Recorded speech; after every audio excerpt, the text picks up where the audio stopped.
మోకాల నొప్పులకు ఎటువంటి సర్జరీ లేకుండా ఎపియాన్ పెయిన్ క్లినిక్ అందిస్తున్న అత్యాధునిక చికిత్స. ఇంత ఏమీ అవసరం లేదు. మీకు ఏ రోగమన్నా ఉన్ని డజంట్ మ్యాటర్. మీరు ఈ 5 సిరిధాన్యాల్ని రెండు రోజులకు ఒకసారి మార్చి భోజనం చేయండి. అంటే 2 రోజులు అరికలు తినాలి, 2 రోజులు సామెలు తినాలి, 2 రోజులు ఊదులు తినాలి, 2 రోజులు అండుకూరలు, 2 రోజులు కూరలు, మళ్ళా సైకిల్. అలాగే కషాయాలు. ఈ రోగనిరోధక శక్తి మీకు కావాలంటే ఈ వ్యాక్సిన్లు ఇవి అవి ఏం పనిచేయవు, ఏమీ పనిచేయవు. మీకు పనిచేసేది ఈ 7 కషాయాలు చెప్తాను, పుస్తకంలో రాశారు. గరిక, తులసి, తిప్పతీగ, బిల్వం, కానుగ, వేప, రావి. ఈ 7 ఆకుల కషాయాల్ని 4 రోజులు, గరిక 4 రోజులు, తిప్పతీగ 4 రోజులు, తులసి 4 రోజులు, బిల్వం 4 రోజులు, కానుగ 4 రోజులు, 4 రోజులు వేప, 4 రోజులు రావి కషాయాలు తాగితే మీకు 2 సంవత్సరాలు డెంగ్యూ రాదు, పంగు రాదు, H5 రాదు, N1 రాదు, పంగు, జింక, పుంక, నీఫా, గీఫా, ఈ రోగాలన్నీ మీ దగ్గరికి రావు, గ్యారంటీ. దీనికి ఏమైనా ఖర్చు పెట్టాలా మీరు? కానగాకు దొరుకుతుంది, తిప్పతీగ దొరుకుతుంది, వేపాకు దొరుకుతుంది, రావేకు దొరుకుతుంది, ఇంకా అన్ని చోట్ల నేను చెప్పేటివన్నీ దొరుకుతూనే ఉన్నాయి. మన అదృష్టం. ఒక్క పైసా ఒక్కరూ ఖర్చు పెట్టాల్సిన పని లేదు. ఆకులు తెచ్చుకోండి, బాగా కడగండి. ఏ దానిలతో కడుగుతారు? ఏ నీళ్ళతో కడుగుతారో ఆర్వో వాటర్తో కడగండి. రాగి ప్లేట్ ఉంచినా మట్టి కుండలో ఉన్న నీళ్ళతో కడగండి, స్ట్రక్చర్డ్ వాటర్తో కడగండి. అర్థమైందా? ఆ నీళ్ళతో కడిగి ఆ నీళ్ళతోనే కషాయం చేసుకొని, కావాలంటే తాటి బెల్లం, చెరుకు బెల్లం వేసుకోవద్దండి, గ్లూకోజ్ ఎక్కువ ఉంటుంది. తాటి బెల్లంలో ఫ్రక్టోజ్ ఎక్కువ ఉంటుంది, ఏమీ ఇబ్బంది లేదు. పిల్లలకి బెల్లం కొద్దిగా వేసి కషాయం తాపించండి. 9 నెలల పాప నుంచి 108 సంవత్సరాల ముసలి వాళ్ళు కూడాను కషాయాలు తాగొచ్చు, ఏమీ ఇబ్బంది లేదు.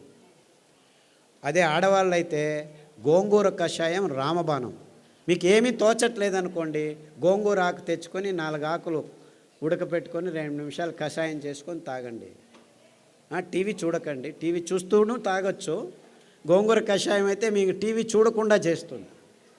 మీకు ప్రజ్ఞ ఎక్కువ అవుతుంది, రోగనిరోధక శక్తి ఎక్కువ అవుతుంది, అద్భుతమైన రక్తహీనత నుంచి దూరంగా చేసేదానికి వీలవుతుంది, వైట్ డిశ్చార్జ్ తక్కువ అవుతుంది. ఇలాంటి మీ సమస్యలన్నీ 99% గోంగూర కషాయంతో మాయమైపోతాయి.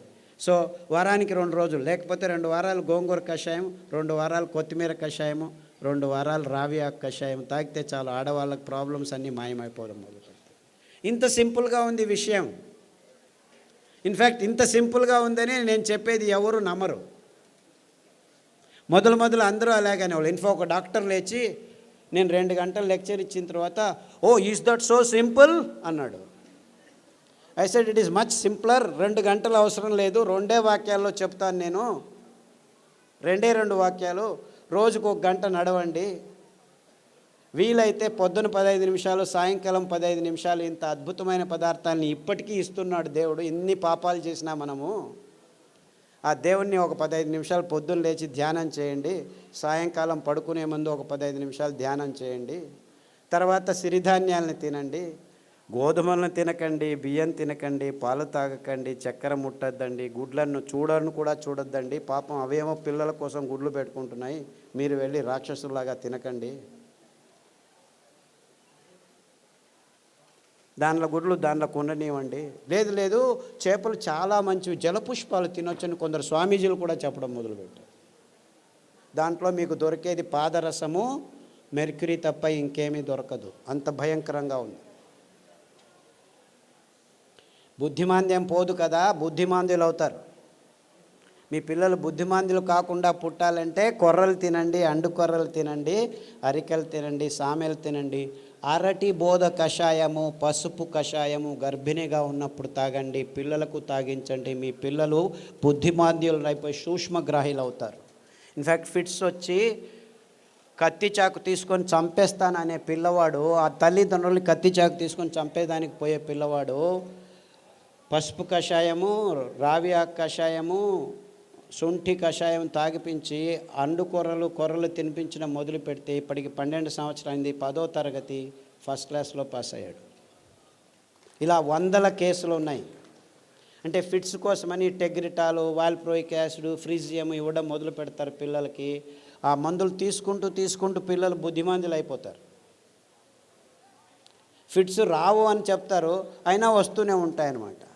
అలాంటి వాళ్ళందరికీ కొర్రలు, అండుకొర్రలు తినిపించి ఈ కషాయాలు తాగిపిస్తే 6 నెలల్లో ట్యాబ్లెట్లు మెల్లిమెల్లిగా ఆపు చేసి ఇప్పుడు హ్యాపీగా ఇంట్లో అందరికీ సహాయం చేసుకుంటూ బాగా నడుస్తూ ఏ ఇబ్బంది లేకుండా మాట్లాడటం తెలియని వాళ్ళు కూడా మాట్లాడడం మొదలుపెట్టారు. అది 15 సంవత్సరాలు 20 సంవత్సరాల తర్వాత. అంతవరకు మాటలు అనేది తెలియని పిల్లలు కూడాను ఇప్పుడు మాటలు నేర్చుకుంటున్నారు. ఇలాంటి అద్భుతమైన విషయాలు ఈ ధాన్యాల్లో, ఈ కషాయాల్లో ఉన్నాయని చెప్పేదానికి నాకు చాలా చాలా సంతోషంగా ఉంది. అర్థమవుతుందా? It's very simple, very very simple. ఇంత సరళమైన అద్భుతమైన ఆరోగ్య రహదారిని మేము నిర్మించాం. ఇంకా బాకీ ఉంది ఏమిటి? మీరందరూ అందులో నడవటం మాత్రమే. అంతే. అందరికీ ఆహ్వానం, ఆరోగ్య రహదారిలో నడవండి అని మా విన్నపంతో మీ అందరికీ వందనాలు. సిరిధాన్యాలు తింటే అరగట్లేదు అని దీనికి 2 కారణాలు ఉన్నాయి. మీరు పొద్దున్న సిరిధాన్యం ఇడ్లీలు తింటే రాత్రి వరకు ఆకలి కాదు. మీరు అనుకుంటున్నారు ఈ బియ్యం తిని 2 గంటలకే ఆకలి అవుతుంది కదా, సో అది బాగా అరుగుతుంది అనుకుంటున్నారు. అలా కాదు. ఇది సిరిధాన్యాలు తింటే మీకు ఎంత కావాలో అంత గ్లూకోజ్ అందుతూ ఉండటం వల్ల మీకు ఆకలి కాదు. అంటే అది జీర్ణం కావట్లేదని కాదు మీకు అర్థం. అందరికీ ప్రాబ్లం అది. అంతేకాకుండా మీరు సిరిధాన్యాల్ని బియ్యంలాగే కుక్కర్లో వేసి పుస్ పుస్ అని 4 కూగులు కూగించేస్తే రాదనమాట. అది ఉడకదు. రాత్రి నానబెట్టి పొద్దున ఉడకబెట్టుకోవాలి. కనీసం 3 గంటల నుంచి 6 గంటలు నానబెట్టాలన్నమాట. నానబెట్టి వండితే ఆ ధాన్యం తింటే మీరు హ్యాపీగా ఫీల్ అవుతారు, ఆరోగ్యంగా ఉంటుంది. సిరిధాన్యాలు చిన్న పిల్లలు 9 నెలల పిల్లలు కూడాను జీర్ణించుకోగలరు, ఏమీ ఇబ్బంది లేదు. కానీ మీరు వంట వండే విధానంలో మార్పు రావాలి. నానబెట్టి వంట చేయాలి. హలో సార్, మేము dialysis patient. Kidney infection.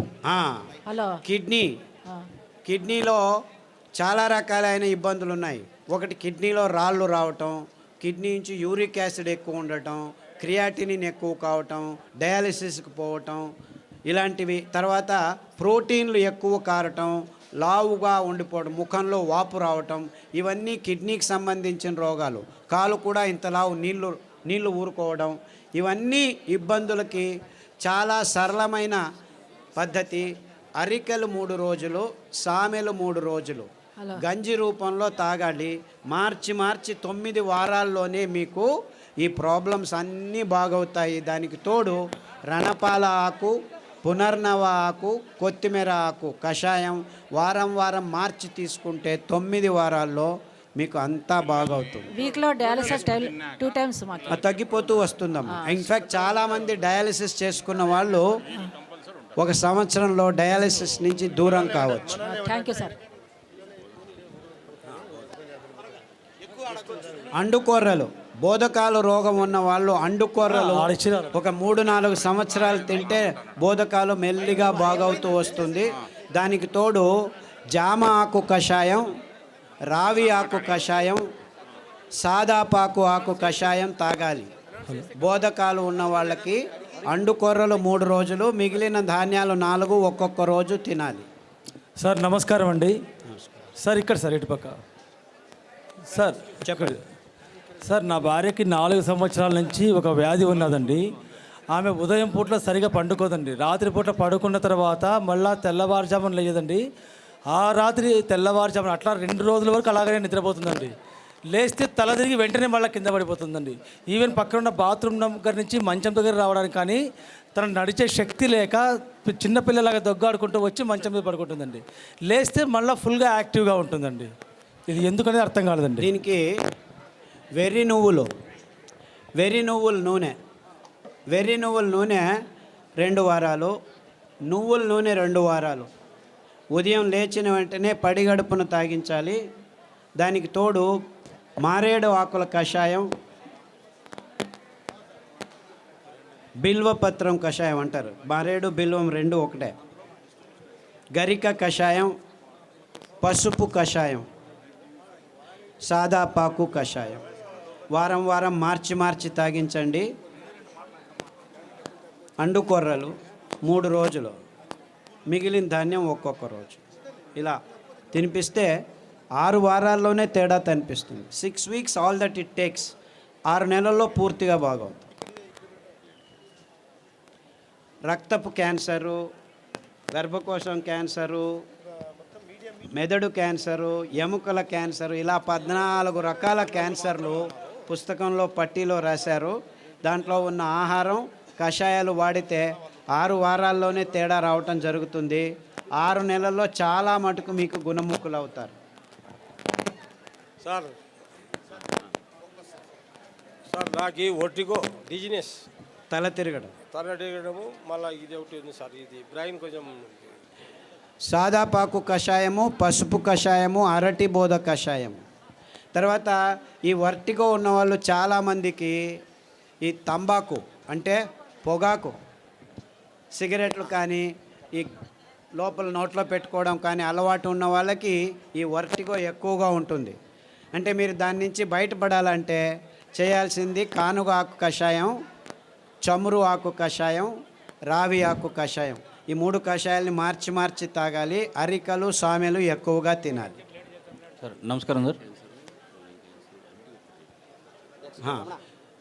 Prostate cancer, lung cancer. ఇప్పుడు ఏమైందంటే లంగ్లో క్యాన్సర్ వచ్చింది, రేడియోథెరపీ, కీమోథెరపీ తీసుకుంటారు, అక్కడికి ఆగదు, ప్రోస్టేట్కి వస్తుంది. ప్రోస్టేట్ తీసుకుంటే ఎముకలకు వస్తుంది. అంటే ఇది క్యాన్సరు ఇక్కడుంది, అక్కడుంది అని కాదు. క్యాన్సర్ మొత్తం దేహంలో ఉంది, ఒక్కొక్కసారి ఒక్కొక్క చోట బయటపడుతుంది అని అది అర్థం చేసుకోవాలి. కాబట్టి అన్ని క్యాన్సర్లకు మూలం ఒకటే. అందువల్ల మీరు పారిజాతము, రావి ఆకు, జామాకు కషాయాలు అన్ని క్యాన్సర్లకు బేస్గా ఉండాలి. ఈ 5 ధాన్యాల్ని 2 రోజులు తినడం మొదలు పెట్టండి. 6 వారాల నుంచి 6 నెలల్లో మీకు గుణముఖుడవడం మొదలు పెడతారు. 2 సంవత్సరాల్లో పూర్తి క్యాన్సర్ మీ దేహం నుంచి బయటపడిపోతుంది. ఏమీ ఇబ్బందులు ఉండకుండా జరుగుతుంది. బ్రెయిన్ స్ట్రెంగ్తింగ్ చేసి అదే చెప్పాను కదా, సదాగా సాదాపాకు, పసుపు కషాయాలన్నీ ఈ నర దౌర్బల్యానికి జరిగినదానికి. తర్వాత నువ్వుల నూనె, వెర్రి నువ్వుల నూనె తాగండి. ఐబిఎస్ పుస్తకంలో రాసాము. ఐబిఎస్, క్రాన్స్ డిసీజు, కొల్లైటిస్ ఇవన్నీను లిస్ట్ చేశాము. పుస్తకంలో పట్టీలో ఉంది, గమనించి వాడండి. నమస్కారం సార్. సార్ నమస్కారం సార్. సార్ పాలు కాకుండా పాల ఉత్పత్తులు, పెరుగు, మజ్జిగ. పాలు లాక్టోబాసిల్లస్ తోడుకు పెరుగుకు వేసుకుంటే అందులో ఉన్న కెమికల్స్ అన్నీ నిర్నామం అయిపోతాయి ఫర్మెంటేషన్ వల్ల. అంతేకాకుండా మనకు పాలు, కొబ్బరి పాలు అతి అద్భుతమైన పాలు, అన్ని రోగాలను దూరం చేస్తాయి. నువ్వుల పాలు ఇంకా మంచిది, రాగి పాలు మంచిది. సో మనకు ఒక్క పాలు కాదు, కొబ్బరి పాలు అతి అద్భుతమైన పాలు. పిల్లల రోగాలన్నీ దూరం అయిపోతాయి. రోగనిరోధక శక్తి ఎక్కువ అవుతుంది, జీర్ణశక్తి బాగుంటుంది, మెదడు రోగాలు రాకుండా ఉంటాయి. సో మీరు పాలకు పర్యాయం అంటే చాలా పాలు ఉన్నాయి.